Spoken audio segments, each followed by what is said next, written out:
그는 한국 역사상 가장 잘생긴 연쇄 범죄자로 불립니다.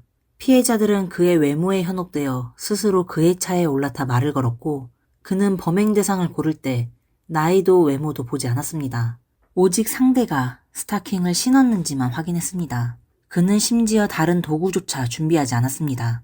대신 피해 여성들이 신었던 스타킹을 사용해 범행을 저질렀고, 황량하고 사람이 없는 곳에 피해자들을 묻었습니다. 그의 아내와 장모조차 그에게서 벗어나지 못했습니다. 그는 사교적이었고 직장 동료나 이웃들과도 매우 원만하게 지냈습니다. 주변 사람들의 평가는 더더욱 의아합니다. 그렇게 온순하고 이해심 많으며 잘생긴 사람이 어떻게 이런 끔찍한 일을 저지를 수 있을까? 안녕하세요. 여기는 미스터리 수사국입니다. 2006년 겨울, 한국 경기도 도시 전체가 불안과 공포에 휩싸였습니다. 한 달 사이에 여러 명의 여성이 연달아 실종되었고, 그녀들이 실종된 장소는 모두 달랐지만 공통점은 휴대전화가 모두 꺼져 있었다는 점입니다. 또한 피해 여성들의 특징이 매우 비슷했습니다. 경찰은 이 사건이 동일범의 소행일 가능성이 높다고 판단했습니다. 경찰은 5만 명의 인력을 동원해 주변을 수색했고 3만여 통의 전화를 분석했으며 4,000대가 넘는 수상한 차량을 추적했습니다. 하지만 겨울이 지나도록 어떤 단서도 발견되지 않았습니다. 전국의 여성들은 불안과 공포 속에 살아야 했고 한동안 호식용품의 판매량도 급격히 증가했습니다. 그러나 범인은 일부러 흔적을 감춘 듯 모습을 드러내지 않았고 이후 비슷한 사건은 더 이상 발생하지 않았습니다. 그렇게 시간이 흘러 2년 후 겨울이 다시 찾아왔습니다. 2008년 11월 다시 여러 명의 여성이 실종되었고 범인이 겨울에만 범행을 저지른다는 점에서 사람들은 그를 겨울의 악마 또는 달력 악마라고 부르게 되었습니다. 2008년 12월 경기도 군포시 보건소 근처 버스 정류장에서 또다시 한 여대생이 실종되는 사건이 발생했습니다. 하지만 이번에는 달랐습니다. 범인이 드디어 자신의 실수를 드러낸 것입니다. 한 달 후 한국 범죄사상 마지막 연쇄범죄자 강호순이 검거되었습니다. 그는 3년 동안 총 8건의 사건을 저질렀으며 모든 수사망을 완벽히 피해 다녔습니다. 그렇다면 이 강호순은 과연 누구일까요? 시간을 1969년으로 돌려 그의 출생부터 이야기를 시작해 보겠습니다. 강호순은 1969년 10월 충청남도의 한 평범한 시골 마을에서 태어났습니다. 그는 5남매 중 셋째였고 가족은 매우 평범했으며 경제적인 형편도 나쁘지 않았습니다. 가족 간에 큰 불화나 충격적인 사건도 없었습니다. 강호순은 고향에서 초등학교, 중학교, 고등학교까지 무난하게 마쳤습니다. 학창시절 그는 평범한 학생이었고 큰 사고를 친 적도 없었으며 성적도 나름 괜찮아 반에서 상위 10등 안에 들기도 했습니다. 선생님과 친구들 사이에서도 인기가 꽤 많았습니다. 다만 부모님이 걱정했던 점은 그의 손버릇이 좋지 않았다는 것이었습니다. 학교 앞 문구점에서 몇 차례 물건을 훔친 적이 있었습니다. 고등학교에 올라간 후 강호순은 공부보다 운동에 더 큰 흥미를 느꼈습니다. 그는 운동에 몰두하며 태권도 선수로 활동하기 시작했습니다. 졸업 후에는 태권도 특기로 군대에 입대했고 부사관으로 복무하게 되었습니다. 하지만 성인이 된 후에도 그의 절도 습관은 고쳐지지 않았고 오히려 더 기이하고 대담해졌습니다. 21살이 되던 해 그는 군대 후임과 함께 부대 근처의 농가에 몰래 침입해 트럭을 이용해 300만 원 상당의 황소를 훔쳤습니다. 이 사건으로 그는 경찰에 체포되었고 군대로 이송된 후 불명예스럽게 제대되었습니다. 군에서 나온 후 강호순은 여러 직업을 전전했습니다. 화물차 운전기사, 식당 운영, 개농장 사업 등 다양한 일을 했습니다. 그는 사교성이 좋아 직장 동료와 이웃들과도 잘 어울렸고 주변 사람들로부터 좋은 평가를 받았습니다. 그러나 나중에 그가 범죄자로 체포되었다는 소식을 들은 지인들은 처음에는 모두 믿을 수 없다는 반응을 보였습니다. 그렇게 온순하고 착해 보이던 사람이 어떻게 그런 끔찍한 일을 저지를 수 있단 말인가. 하지만 이것이 바로 반사회적 인격 장애의 대표적인 특징입니다. 그들은 평소 철저히 위장된 모습으로 살아가며 주변 사람들에게 좋은 인상을 주고 신뢰를 쌓아 의심을 피합니다. 겉으로는 친절해 보였던 강호순은 사실 정직하게 돈을 벌 생각은 전혀 없었습니다. 한국이 IMF 경제 위기를 겪었을 때 그는 일부러 화물차로 사고를 내 보험금을 사기쳤습니다. 그 후에도 식당에 방화를 저지르는 등 여러 번 보험 사기를 통해 돈을 챙겼습니다. 강호순이 자신의 반려견인 시베리안 허스키와 함께 찍은 사진은 널리 알려져 있습니다. 사진 속 그는 마치 반려견을 매우 아끼는 사람처럼 보였지만 실제로는 자신이 운영하던 개농장에서 수십 마리의 허스키를 기르며 학대했습니다. 연구에 따르면 연쇄범죄자의 46%는 동물을 학대한 경험이 있습니다. 강호순의 마음속 깊은 욕망은 아마 이 과정에서 조금씩 싹트고 자라났을 것입니다. 강호순은 반듯한 외모를 가졌으며 그 자신도 자신의 외모와 남성적인 매력에 상당한 자신감을 가지고 있었습니다. 주변 사람들에 따르면 그의 곁에는 항상 여자가 끊이지 않았고 많을 때는 여러 여성과 동시에 교제하기도 했습니다. 1993년부터 2005년까지 12년 동안 그는 4번의 결혼을 했으며 결혼 생활의 기간은 점점 더 짧아졌습니다. 그리고 각 결혼 생활에서도 그는 결코 안정된 삶을 살지 않았습니다. 심지어 지인들에게 여자를 소개해달라고 부탁하거나 직접 차를 몰고 거리에서 여성을 찾는 행동도 서슴지 않았습니다. 강호순은 4번째 아내와 3년간 동거했으며 이전 결혼에서 낳은 자녀들과 함께 장모 집에서 살았습니다. 주변 사람들은 강호순이 이 4번째 아내와의 관계가 아주 깊고 특별하다고 말했습니다. 그의 아내들은 강호순의 자녀들을 친자식처럼 사랑으로 돌보았습니다. 하지만 행복한 시간은 오래가지 않았습니다. 2005년 장모의 집에 화재가 발생했습니다. 이 사고로 4번째 아내와 장모가 불길에 휩싸여 목숨을 잃었습니다. 그러나 유독 강호순의 방만 멀쩡하게 남아있었고 그는 기적적으로 화를 면했습니다. 강호순은 아들들과 함께 창문을 통해 탈출했습니다. 당시 이 사건은 단순 사고로 결론이 났습니다. 하지만 3년 후 경찰이 강호순을 검거하면서 이 화재 사건의 성격에 의심을 품게 되었습니다. 화재 발생 후 강호순은 아내의 보험금 수혜자로서 4억 원에 달하는 보험금을 수령했습니다. 화재가 발생하기 2주 전 10월 17일에 강호순은 아내에게 2건의 비싼 보험에 가입시켰습니다. 당시 두 사람의 경제적 상황은 좋지 않았고 강호순은 심지어 대출까지 받아 보험금을 납부했습니다. 더욱 의심스러운 점은 3년간 동거하면서 결혼하지 않았던 두 사람이 화재 발생 5일 전에 매우 기묘하게 혼인신고를 마쳤다는 사실입니다. 경찰은 사건 현장을 다시 수색했고 증거물에서 인화성 물질을 발견했습니다. 게다가 강호순은 방화와 보험금 사기를 여러 차례 저지른 전력이 있었습니다. 경찰은 이 사건 역시 강호순이 돈을 목적으로 고의적으로 불을 질러 사고로 위장했다고 결론지었습니다. 그러나 놀랍게도 강호순은 자신의 모든 범행을 인정하면서도 이 사건만큼은 끝까지 부인했습니다. 주변 사람들에 따르면 4번째 아내의 사망 후 강호순은 마치 큰 충격을 받은 듯 무기력한 모습을 보였다고 합니다. 그는 매일같이 유흥업소를 드나들고 전국을 떠돌며 시간을 보냈습니다. 그리고 바로 이 시기에 정체불명의 공허함에서 벗어나기 위해 강호순은 사람을 해치는 쾌감을 추구하기 시작했습니다. 그의 3년에 걸친 범죄 게임이 시작된 것입니다. 강호순의 표적은 주로 2가지 유형이었습니다. 노래방 종업원과 길에서 우연히 마주친 낯선 여성입니다. 그들의 공통점은 나이대가 비슷하고 대부분 작고 갸냘픈 체형을 가지고 있었다는 점입니다. 이런 선택에는 2가지 이유가 있었습니다. 첫째, 상대적으로 작은 체형의 여성들이 범행 대상으로 삼기에 더 수월했기 때문입니다. 둘째, 강호순 주변 사람들에 따르면 그는 여성의 외모에 매우 민감했습니다. 여자친구가 조금이라도 살이 찌면 그는 다이어트를 강요했다고 합니다. 그의 범행 수법은 매우 단순했습니다. 당시 그 지역은 인심이 좋고 순박했기 때문에 이웃들끼리 흔히 합승을 하곤 했습니다. 강호순은 이 점을 이용했습니다. 그는 추운 날씨를 틈타 버스가 드물게 오는 정류장에 나타나 혼자 있는 여성에게 다가가 집까지 태워주겠다고 접근했습니다. 강호순은 외모가 준수했고 인상이 친절하고 선해 보였기 때문에 그를 처음 본 사람이라면 그가 악마 같은 존재라고는 상상조차 하지 못했습니다. 또한 그는 말솜씨도 뛰어났습니다. 여성이 그의 호의를 거절하면 그는 되려 나를 나쁜 사람으로 보는 거냐 라며 상대에게 죄책감을 심어주었습니다. 당시 버스 정류장에는 시간표가 없었고 극도로 추운 날씨 속에서 버스를 얼마나 기다려야 할지 알 수 없었습니다. 강호순은 바로 이런 범죄에 유리한 환경을 철저히 이용했습니다. 그는 자신의 호감형 외모와 말솜씨를 활용해 피해 여성들의 경계를 허물었습니다.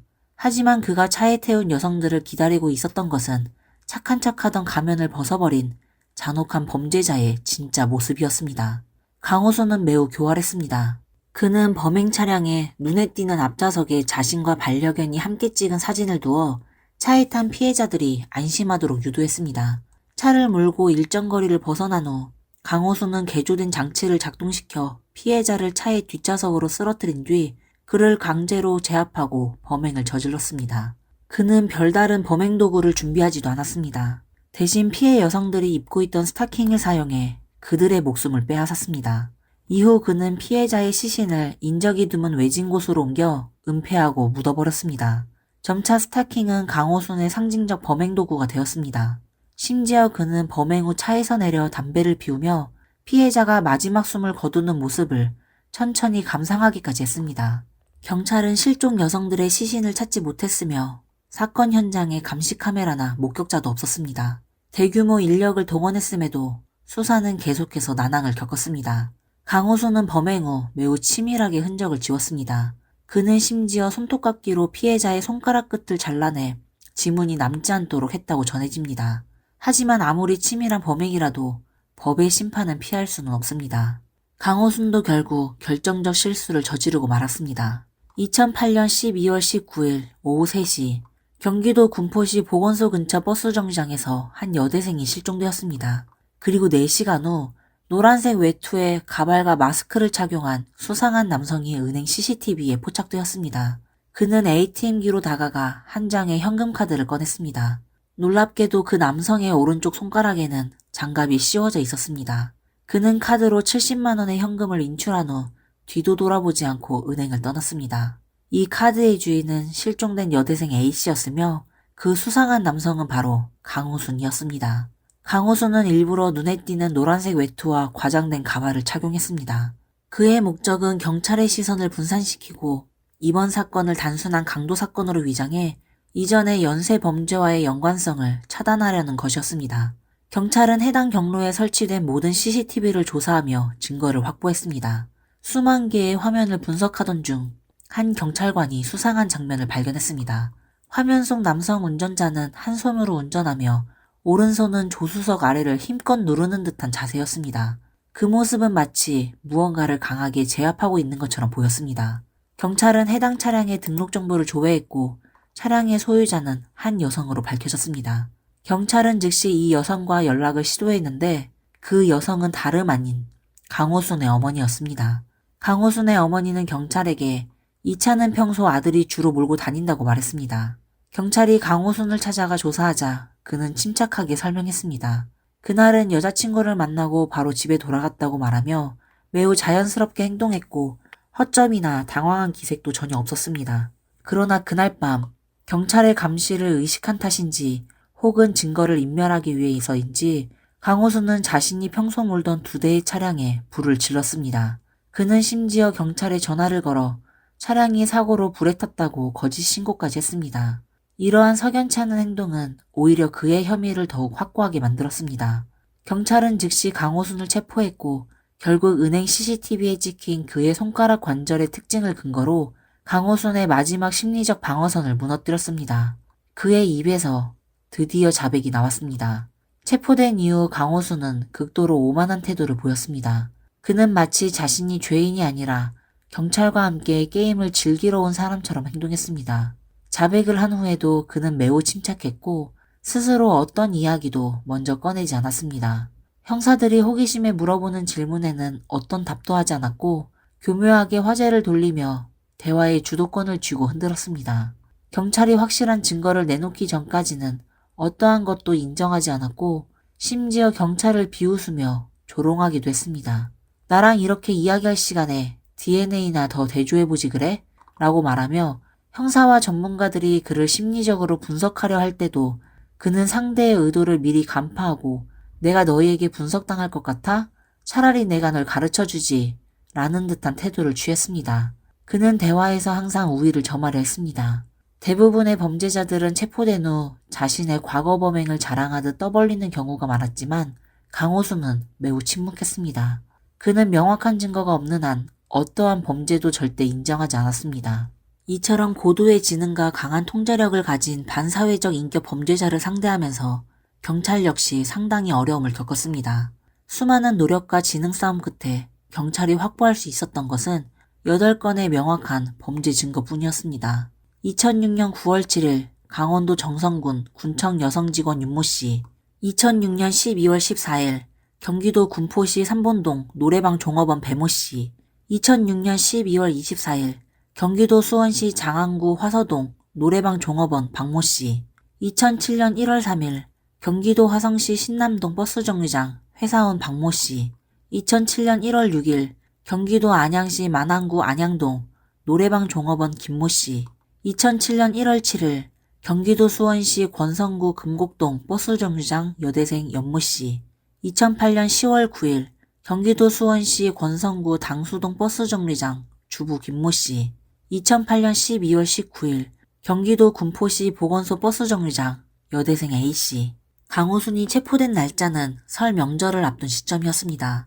그는 이튿날 경찰과 함께 현장 검증을 진행했고 현장에는 수많은 취재진과 카메라가 몰렸습니다. 하지만 그의 개인정보가 공개되자 강호순은 경찰에 항의했습니다. 내 얼굴이 공개되었는데 내 아이들은 어떻게 하란 말이냐.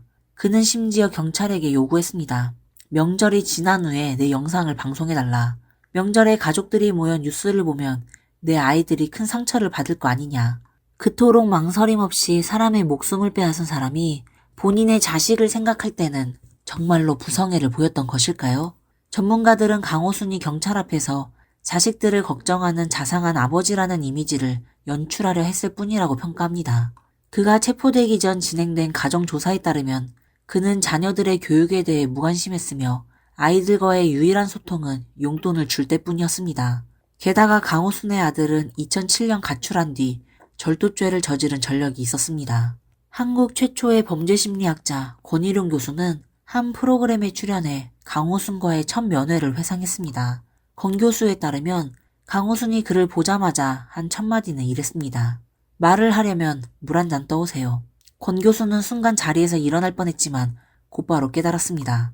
이것이 반사회적 인격 장애자의 특징이며 상대를 통제하고 주도권을 잡으려는 수법이라는 걸 말입니다. 이에 권 교수는 강호순에게 단호히 말했습니다. 나는 당신에게 물을 떠줄 사람이 아니오. 필요하면 내가 직접 떠마실 거요. 전문가들은 강호순이 그 어느 잔혹한 범죄자보다도 서양 범죄 심리학에서 말하는 반사회적 인격장애의 전형에 가깝다고 분석합니다. 특히 강호순은 미국 1970년대의 연쇄살인범이자 잘생긴 외모로 유명했던 시애틀 대학교 법대생 테드 번디와 놀랍도록 많은 유사점을 가지고 있었습니다. 그들 모두 범죄의 목적이 없었고 오직 범행 과정에서 느끼는 쾌감을 위해 범행을 저지른 것입니다. 2009년 4월 22일 지방법원 1심에서 강호순에게 사형이 선고되었습니다. 하지만 강호순은 변호사와 상의도 없이 직접 상소장을 작성해 항소를 제기했습니다. 그러나 2009년 7월 23일 서울 고등법원 2심에서도 동일하게 사형 판결이 내려졌습니다. 하지만 한국은 1997년 이후로 사형 집행이 중단된 상태이기 때문에 현재 강호순은 사형수로서 서울구치소 독방에서 생활하고 있습니다. 강호순은 한국 범죄 사상 마지막 연쇄살인범으로 기록되었으며 그의 범죄는 한국 사회에 엄청난 영향을 끼쳤습니다. 2009년 이후 한국 도로에 설치된 감시카메라는 무려 112%나 증가했습니다. 이는 범죄 예방에 크게 기여하며 다른 범죄들의 발생을 상당 부분 억제했습니다. 이 사건의 수사 과정은 한국이 범죄자 DNA 수집을 촉진하는 법안을 강력하게 추진하는 계기가 되었습니다.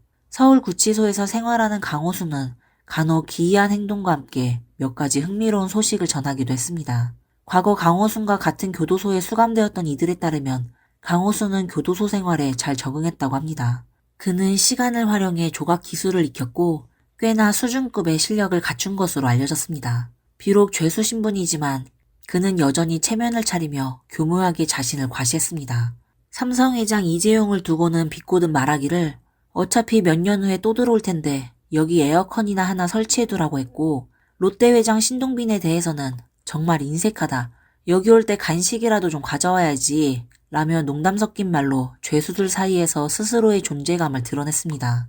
그러던 중 오랫동안 언론의 조명에서 멀어져 있던 강호순이 2011년 8월 충격적인 소식을 전했습니다. 그는 한 방송사에 편지를 보내어 교도관들이 나를 모함하고 억울하게 누명을 씌워 불공정한 처벌을 받게 했다고 주장했습니다. 뿐만 아니라 그는 N번방 사건으로 수감된 옆방주에서 조주빈 역시 부당한 대우를 받고 있다고 덧붙였습니다. 하지만 서울구치소의 조사 결과 강호순의 주장은 모두 거짓으로 판명되었습니다.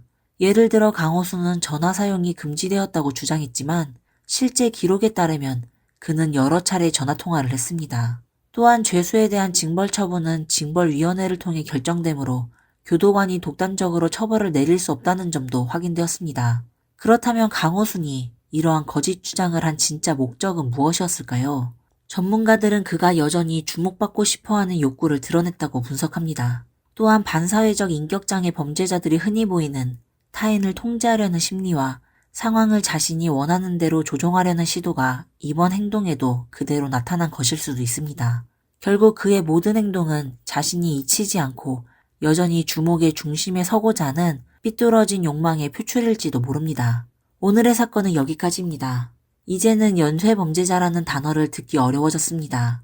이는 감시 카메라의 보급, 기술 발전과 경찰 수사 능력의 향상 덕분에 범죄자가 다시 범행을 저지르기 전에 이미 검거되는 경우가 많아졌기 때문입니다.